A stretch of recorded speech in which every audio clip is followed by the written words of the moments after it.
Good morning, friends. I hope you are staying warm because it is really cold. And for us Iowans to say it's cold, that means it really is cold. Today we come to an interesting moment in Paul's letter to the Philippians. In it, he is going to mention two people by name. Now, that might seem like a good thing, but it's actually one of those times when you don't want to be called out by name. This is what he writes in Philippians 4, 1 through 3. Therefore, my dear brothers and sisters, stay true to the Lord. I love you and long to see you, dear friends, for you are my joy and the crown I receive for my work. Now I appeal to Euodia and Syntyche. Please, because you belong to the Lord, settle your disagreement. And I ask you, my true partner, to help these two women, for they worked hard with me in telling others the good news. They worked along with Clement and the rest of my co-workers, whose names are written in the book of life. The word that he uses here means to call to one side. I appeal, I implore you, come to my side. We need to talk about something. It would be much like a parent saying to a child, come here, we need to have a talk. Maybe you experienced that as a parent or as a child.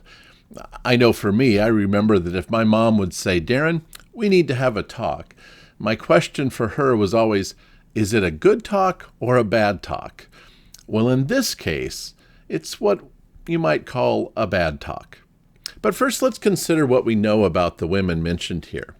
We know their names, Euodia and Syntyche. Euodia means fragrant, and Syntyche means fortunate. Nice names.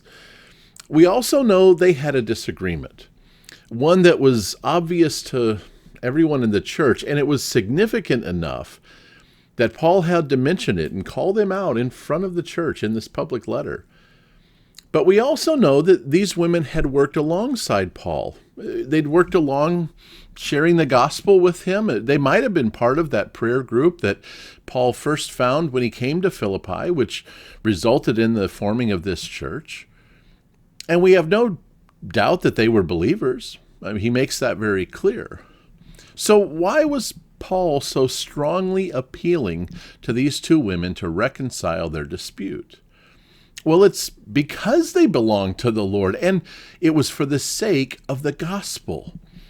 Now, we've talked many times over the years that I've been with you of the importance of putting the gospel first in our lives and in our churches, whatever church we might be a part of, to work alongside one another with the understanding that nothing is more important than the proclamation of the gospel. But to do this, we must be willing to yield to one another.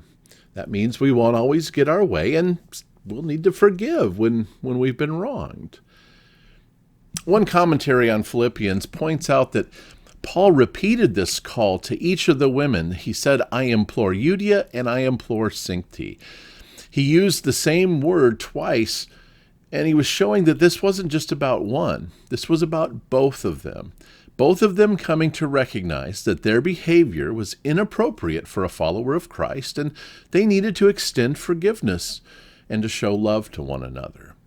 And we also see in verse 3 that Paul says to someone who we don't know who this is specifically, but he says, I urge you also, true companion, help these women who labored with me in the gospel, with Clement also and the rest of my fellow workers whose names are in the book of life.